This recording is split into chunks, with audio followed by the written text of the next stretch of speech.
On commence toujours par mélanger les ingrédients secs. Donc je mets la semoule, la levure chimique, on met également le sel, la levure boulangère sèche ou fraîche, une cuillère à soupe de sucre et on ajoute l'eau tiède pour mélanger tout ça.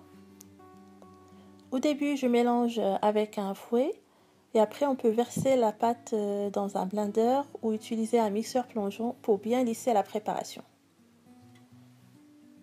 Plus on mixe la pâte, plus les crêpes seront moelleuses.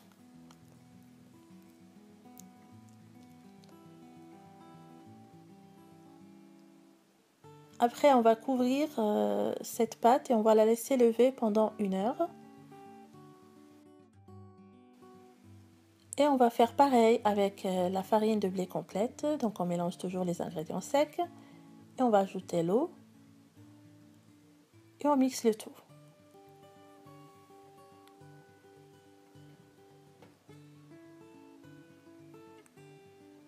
On voit bien la consistance de la pâte qui n'est pas trop épaisse ni trop liquide. Donc on couvre et on laisse reposer 1 heure. Après 1 heure, la pâte est légèrement mousseuse.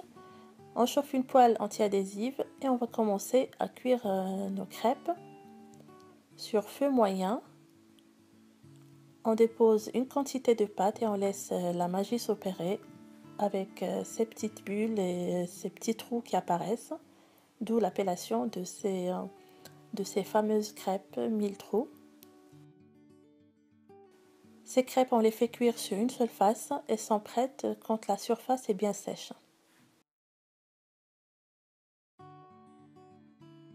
Le fond de la poêle doit être assez épais et ne colle pas, sinon si vous n'êtes pas sûr, vous pouvez l'essuyer avec un petit peu d'huile ou de beurre. Le feu ne doit pas être trop fort, on cuit ces crêpes sur feu moyen pour ne pas les cramer.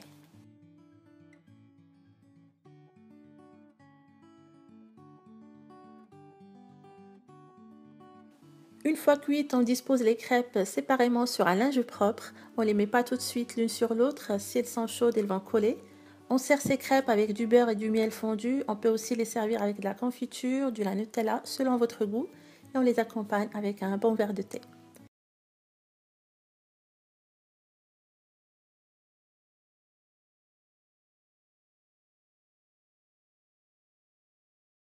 La pâte est composée d'une semoule très fine avec de la farine. On met du sel. On fait diluer la levure dans de l'eau tiède. On l'ajoute donc à la farine. Puis on ajoute l'eau au fur et à mesure qu'on ramasse la pâte. On pétrit bien cette pâte en l'hydratant avec de l'eau pour qu'à la fin on obtient une pâte bien homogène et souple. C'est la garantie qu'on aura des pains bien moelleux. Donc je laisse doubler de volume. Après je dégaze un petit peu la pâte, c'est-à-dire que j'enlève l'air qui se trouve dedans. Je la divise en plusieurs boules. Je commence à étaler chaque boule assez fine.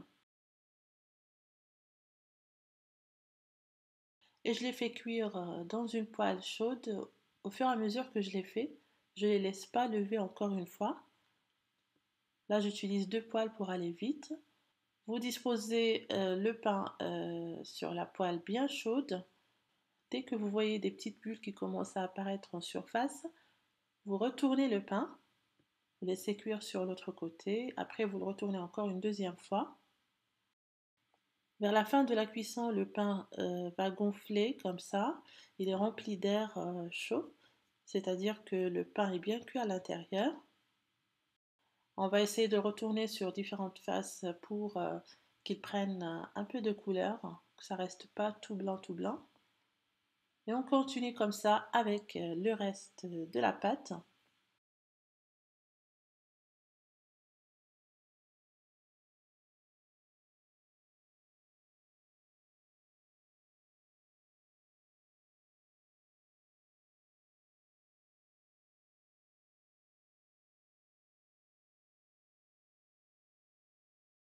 La recette est très simple, il suffit de mélanger la même quantité de farine et de semoule fine avec de la levure chimique, une cuillère à soupe de sucre, de la levure boulangère, du sel, un œuf entier et on termine avec de l'eau tiède. On va mélanger avec un fouet pour éviter les grumeaux. Puis après, on va utiliser un mixeur plongeant pour bien lisser la préparation. On peut bien sûr transvaser ce mélange dans un blender et mixer le tout. À la fin, on obtient une pâte lisse et liquide qui ressemble beaucoup à une pâte à crêpes classique. On va la couvrir et la laisser lever pendant 30 minutes.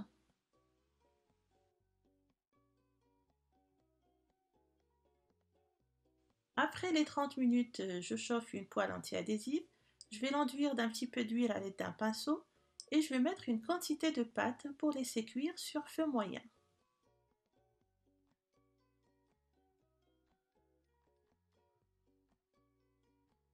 Une fois que vous avez des petits trous qui se forment en surface, vous allez retourner la crêpe pour la faire cuire sur l'autre côté. On continue ainsi jusqu'à épuisement de la quantité de pâte qu'on a.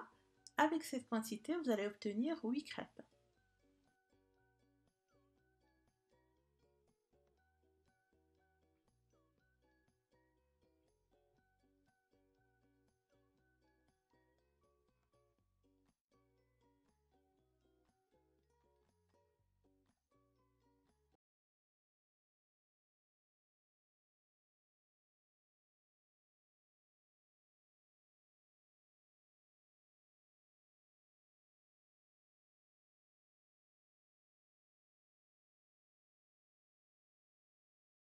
Dans un grand saladier, on va commencer par mélanger les ingrédients secs ensemble, donc la semoule fine avec 2 cuillères à soupe de farine, 2 cuillères à soupe de sucre, la levure chimique et le sel.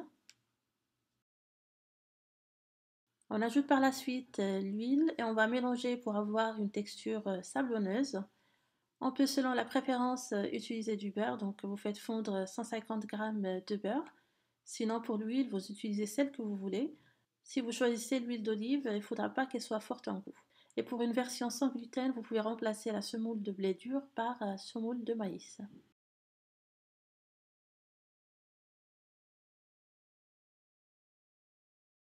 Je prends une poignée de semoule que je laisse de côté. Ça va me servir après pour saupoudrer le fond de la poêle et aussi la galette. Et je rajoute le lait en mélangeant sans trop travailler la pâte.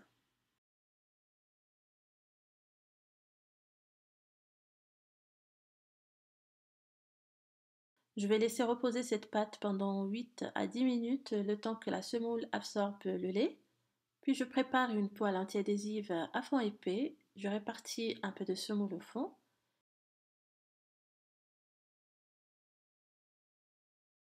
J'essaie de faire une boule avec la pâte que je vais aplatir directement dans la poêle.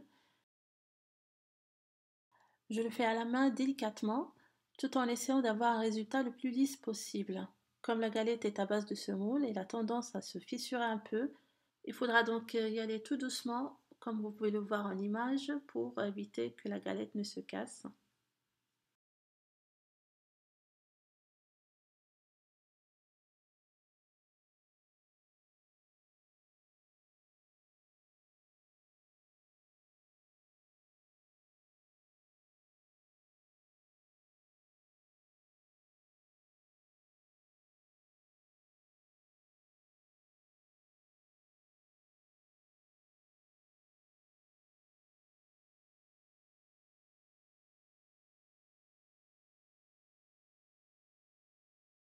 Là, j'utilise une spatule en bois pour pouvoir lisser les bords.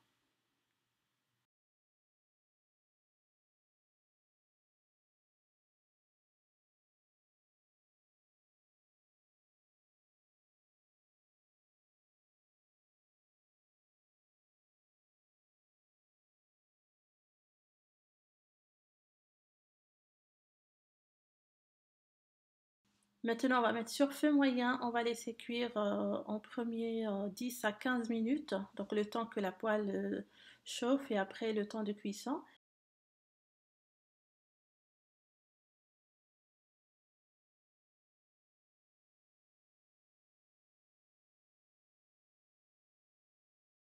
Après, on va essayer de retourner la galette en utilisant une assiette plate, donc délicatement, pour la faire cuire de l'autre côté.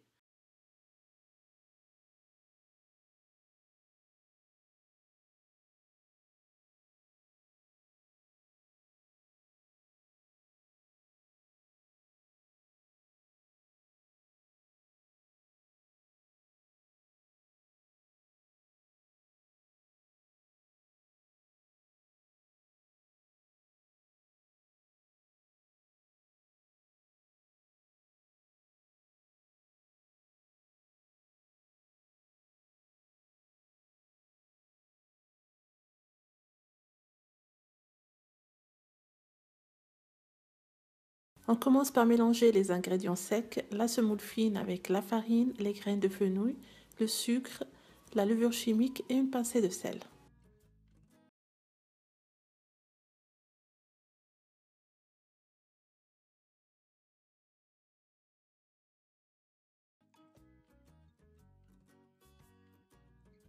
On ajoute maintenant la matière grasse, donc ça serait l'huile avec une cuillère à soupe de beurre fondu. Et on va mélanger pour obtenir une sorte de pâte sablée. On mélange de telle sorte que tous les graines de semoule soient enrobées de matière grasse.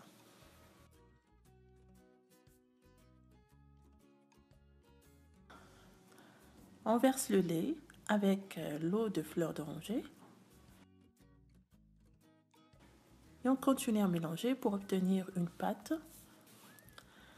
La pâte sera molle au début et un peu collante. On va la laisser reposer pendant 10 à 15 minutes, le temps qu'elle absorbe le liquide et elle devient plus ferme. On chauffe le four à 180 degrés et on commence à confectionner nos petites galettes. Il suffit de prendre une quantité de pâte et de former des boules qu'on va aplatir légèrement et on les dispose sur la plaque du four. Moi, je les aplatis pour ne pas avoir des galettes qui soient trop épaisses. On laisse assez d'espace entre elles parce qu'elles vont s'étaler au four et on va les enfourner pour laisser cuire pendant 15 à 20 minutes. Nos galettes sont prêtes, elles ont légèrement craquelé en surface. Elles sont succulentes, bien parfumées, avec une texture de biscuit croquant et fondant à la fois.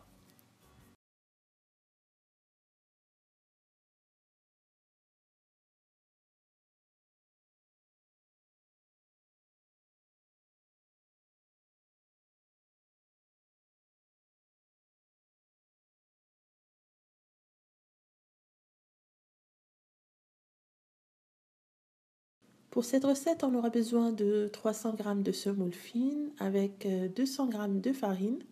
On va utiliser un œuf, une cuillère à soupe de sucre, une cuillère à café de sel, 12 g de levure fraîche ou 6 g de levure sèche, 25 g de beurre et plus ou moins 30 centilitres d'eau tiède. Dans un récipient ou la cuve de votre robot, vous mettez la farine avec la semoule, vous ajoutez l'œuf, le sucre, la levure et le sel. J'ajoute une quantité d'eau pour ramasser la pâte, le reste ça sera au fur et à mesure que je pétris. Donc on travaille la pâte tout en arrosant avec de l'eau jusqu'à ce qu'on ait une consistance légère et collante. La quantité d'eau donnée est à titre indicatif, tout dépend de la farine et de la semoule que vous allez utiliser et il y en a qui absorbent plus que d'autres.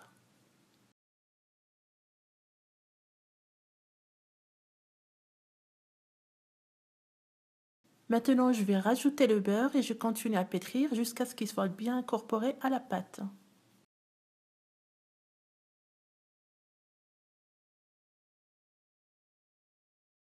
Donc là, on voit que la pâte est vraiment légère. On va la couvrir, on va la laisser lever jusqu'à ce qu'elle double de volume.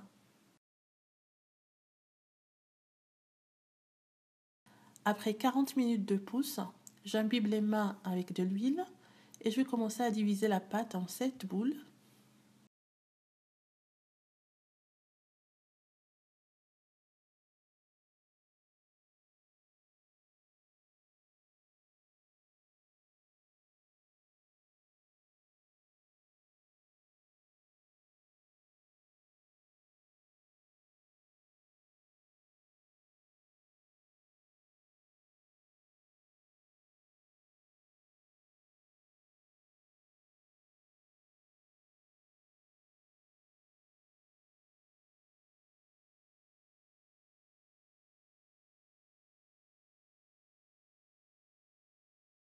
J'ai mis une poêle à chauffer et je vais commencer à étaler chaque boule de pâte tout en imbibant avec de l'huile.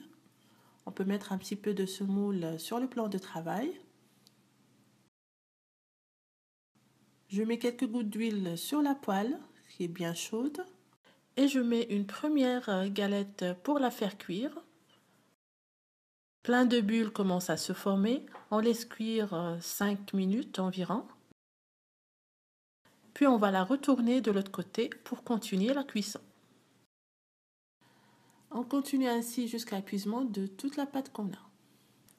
Avec les quantités indiquées, j'ai pu faire 7 galettes de cette taille. Si vous les faites plus petites, vous en aurez plus. On voit qu'elles sont bien moelleuses, bien légères. On a l'impression de manger des beignets, mais en moins gras.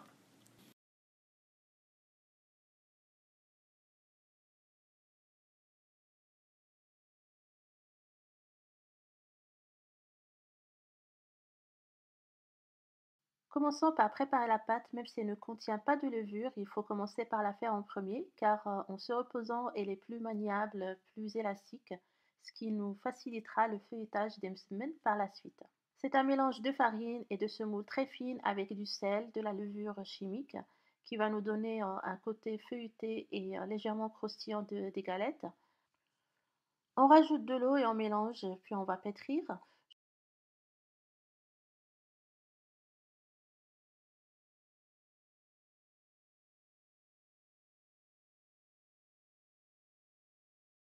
Je vous montre un peu la texture de la pâte et en l'enveloppant dans du plastique alimentaire, vous la laissez reposer, elle aura une texture encore meilleure. Je la laisse au moins 30 minutes, mais vous pouvez même la préparer quelques heures en avance. Il n'y a pas de mal, bien au contraire, plus elle se repose, elle va se détendre et elle sera plus facile à utiliser par la suite.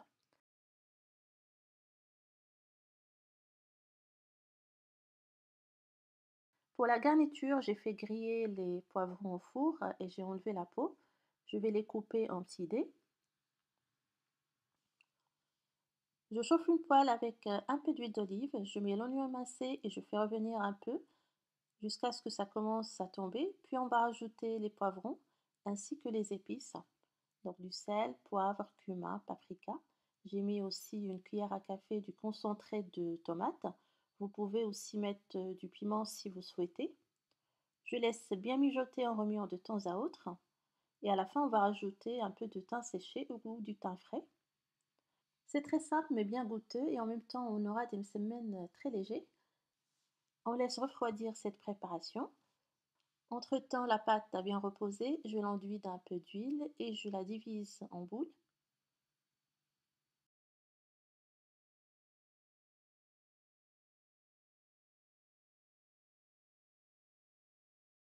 Je les couvre pour éviter que la pâte ne croûte, puis je commence à faire les msemen. On commence toujours par la première boule qu'on avait fait parce elle a eu le temps de se reposer et sera facile à étaler. Sur une surface légèrement huilée, on étale très finement.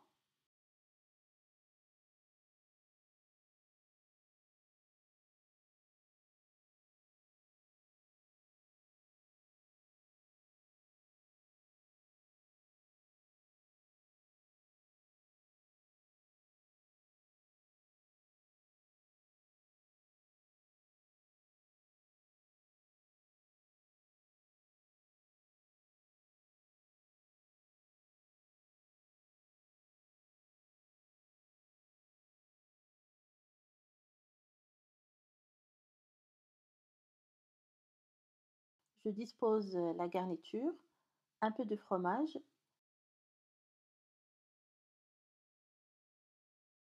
et je commence à plier de cette façon.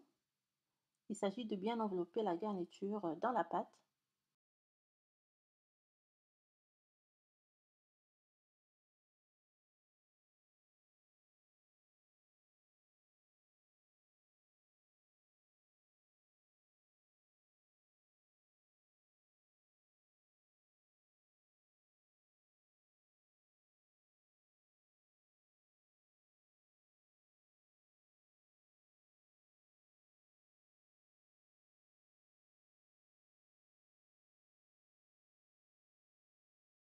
Je fais quelques-uns avant de chauffer une poêle en mettant quelques gouttes d'huile et je commence la cuisson en retournant le msemen des deux côtés. On va continuer comme ça avec le reste de pâte.